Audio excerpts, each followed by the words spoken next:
Advocate நெல்சனை பத்தி நம்ம எல்லாத்துக்குமே தெரிஞ்சிருக்கோம். ரீசெண்டா நாம் தமிழர் கட்சியை பத்தி ஒரு 2 வீடியோ போட்டிருந்தாரு. அவர் போட்ட வீடியோக்கு எவிடன்ஸ் கொடுங்கன்னு எல்லாரும் கேட்டதுனாலதான் அவர் எவிடன்ஸ் சப்மிட் பண்ணாரு.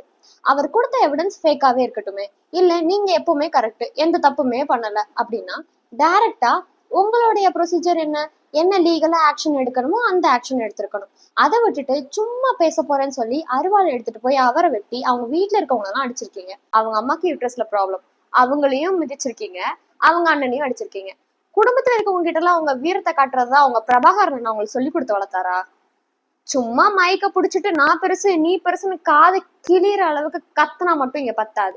ஆல்ரெடி நீ பண்ண காரியத்துக்கு உன்னை அட்டெம்ப்ட் மர்டர்னு தூக்கி உள்ள உட்கார வைப்பாங்க. வீடியோ எடுக்கிறாங்கன்னு தெரிஞ்சும் ஓ சாவு என் கையில தாண்டான்னு வேற நீ ஓவரா டைலாக் விட்டு வந்திருக்க.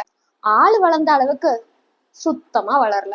போலீஸ் இதுக்கு கண்டிப்பா ஆக்ஷன் எடுத்தாகணும். நாங்க அவர் சைடு சப்போர்ட்டுக்கு நிற்போம்.